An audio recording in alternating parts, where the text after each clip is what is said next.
B ಖಾತಾ update. Site ಆಸ್ತಿದಾರರಿಗೆ ರಾಜ್ಯ ಸರ್ಕಾರ ಬಂಪರ್ ಗುಡ್ ನ್ಯೂಸ್. ಬಿ ಖಾತಾ ಬಿಗ್ ಅಪ್ಡೇಟ್. ರಾಜ್ಯ ರಾಜಧಾನಿ ಬೆಂಗಳೂರು ಸೇರಿದಂತೆ ಕರ್ನಾಟಕದ ಅನೇಕ ನಗರ ಪ್ರದೇಶಗಳಲ್ಲಿ ಲಕ್ಷಾಂತರ ಅನಧಿಕೃತ ಹಾಗೂ ರೆವಿನ್ಯೂ ಆಸ್ತಿಗಳು ಹಲವು ದಶಕಗಳಿಂದ ಬಿ ಖಾತಾ ರೂಪದಲ್ಲಿ ಮಾತ್ರ ದಾಖಲಾಗಿವೆ.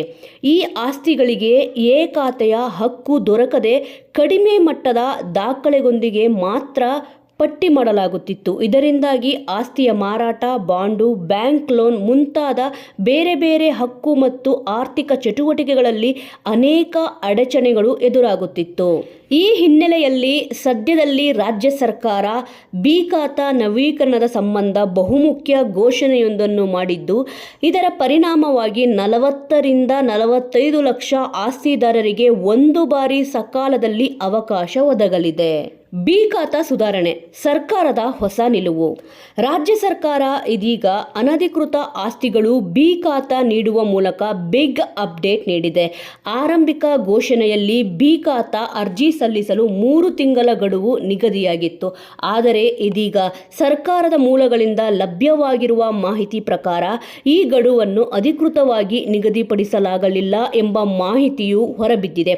ಇನ್ನು ಮುಂದೆ ಬಿ ಖಾತಾ ಅರ್ಜಿಗಳನ್ನು ಯಾವುದೇ ಗಡುವಿಲ್ಲದೆ ಸ್ವೀಕರಿಸಲಾಗುವುದು ಎಂದು ಸ್ಪಷ್ಟಪಡಿಸಲಾಗಿದೆ. ಮುಖ್ಯಮಂತ್ರಿ ಸಿದ್ದರಾಮಯ್ಯ ನೇತೃತ್ವದ ಸಭೆಯಲ್ಲಿ ಈ ನಿರ್ಧಾರ ತೆಗೆದುಕೊಳ್ಳಲಾಗಿದ್ದು, ಬರುವ ಮುಂದಿನ ದಿನಗಳಲ್ಲಿ ಯಾವುದೇ ಹೊಸ ಅನಧಿಕೃತ ಆಸ್ತಿಗಳನ್ನು ಸೃಷ್ಟಿಸದಂತೆ ಕಟ್ಟುನಿಟ್ಟಿನ ನಿಯಂತ್ರಣ ಜಾರಿಗೆ ತರಲಾಗುವುದು. ನಮೂನೆ 3A ಖಾತೆಗಾಗಿ ಅರ್ಜಿ ಪ್ರಕ್ರಿಯೆ ಅಂದರೆ ಅಪ್ಲಿಕೇಶನ್ ಪ್ರೋಸೆಸ್ ಆರಂಭ. 2025 ಫೆಬ್ರವರಿ 10ರಿಂದ ರಾಜ್ಯದಲ್ಲಿ ನವೀನ ರೂಪದ ನಮೂನೆ 3A ಬಿ ಖಾತಾ ಪಡೆಯಲು ಅರ್ಜಿಗಳನ್ನು ಸ್ವೀಕರಿಸಲಾಗುತ್ತಿದೆ. ಈಗಾಗಲೇ ಸಾವಿರಾರು ಆಸ್ತಿ ಮಾಲೀಕರು ಈ ಸೇವೆಗಾಗಿ ಅರ್ಜಿ ಸಲ್ಲಿಸಿ ದಾಖಲೆಗಳನ್ನು ಸಲ್ಲಿಸಿದ್ದಾರೆ, ಅಂದರೆ ಡಾಕ್ಯುಮೆಂಟ್ ಅನ್ನು ಸಲ್ಲಿಸಿದ್ದಾರೆ.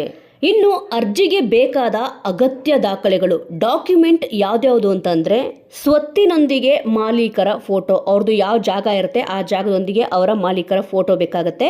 ಮತ್ತು ಆಧಾರ್ ಕಾರ್ಡ್, ಮಾಲೀಕರ ಪಾಸ್ಪೋರ್ಟ್ ಅಳತೆಯ ಫೋಟೋ, ಕೈ ಬರಹ ನಮೂನೆ 3 ಕಾಪಿ, EC ಕಾಪಿ, 2015 ರಿಂದ 16 ಪ್ರಸ್ತುತ ಸಾಲಿನವರೆಗೆ ಆಸ್ತಿ ತೆರಿಗೆ ಪಾವತಿಸಿರುವ SAS ಫಾರಂ ಮತ್ತು ಚಲನ್, ಭೂ ಪರಿವರ್ತನೆ ಆದೇಶ ಪ್ರತಿ, ಹಕ್ಕುಪತ್ರ ಅಥವಾ ನಿವೇಶನ ಹಂಚಿಕೆ ಪ್ರತಿ, ನೀರಿನ ತೆರಿಗೆ ಪಾವತಿ ಚಲನ್ ಬೇಕಾಗುತ್ತೆ, ನಗರ ಯೋಜನಾ ಪ್ರಾಧಿಕಾರದ ಅನುಮೋದನೆ ಪ್ರತಿಗಳು, ಪ್ರತಿ ಅಂದರೆ ಕಾಪಿ ಅಂತ ಅರ್ಥ, ಗ್ರಾಮ ಪಂಚಾಯಿತಿ ವ್ಯಾಪ್ತಿಗೆ ಒಳಪಟ್ಟಿದ್ದರೆ ದಿಶಾಂಕ್ ಆಯಪ್ ಅದು ಕೂಡ ಕಾಪಿ ಬೇಕಾಗುತ್ತೆ, ಇತ್ತೀಚೆಗೆ ವಿದ್ಯುತ್ ಬಿಲ್ ಕೂಡ ಒಂದು ಕಾಪಿ ಬೇಕಾಗುತ್ತೆ.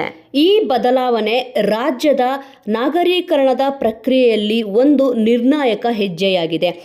ಬಿ ಖಾತಾ ನಿಲಯದಲ್ಲಿ ಈ ರೀತಿಯ ಸಡಲಿಕೆ ಹಲವಾರು ಪ್ರಜ್ಞಾವಂತ ನಾಗರಿಕರಿಗೆ ಬಹುದೂರದ ಕನಸನ್ನು ಹತ್ತಿರಕ್ಕೆ ತರುತ್ತದೆ.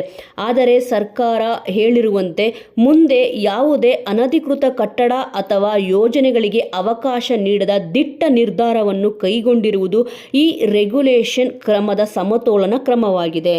ವೀಕ್ಷಕರೇ, ನಾವು ಕೊಟ್ಟ ಮಾಹಿತಿ ನಿಮಗೆ ಇಷ್ಟವಾದಲ್ಲಿ ತಪ್ಪದೆ ವಿಡಿಯೋವನ್ನು ಲೈಕ್ ಮಾಡಿ, ಶೇರ್ ಮಾಡಿ. ನಿಮ್ಮ ಅನಿಸಿಕೆ ಅಭಿಪ್ರಾಯ ಏನಾದರೂ ಇದ್ದಲ್ಲಿ ತಪ್ಪದೆ ಕಮೆಂಟ್ ಮೂಲಕ ತಿಳಿಸಿ. ಮುಂದಿನ ವಿಡಿಯೋದೊಂದಿಗೆ ಮತ್ತೆ ಸಿಗೋಣ.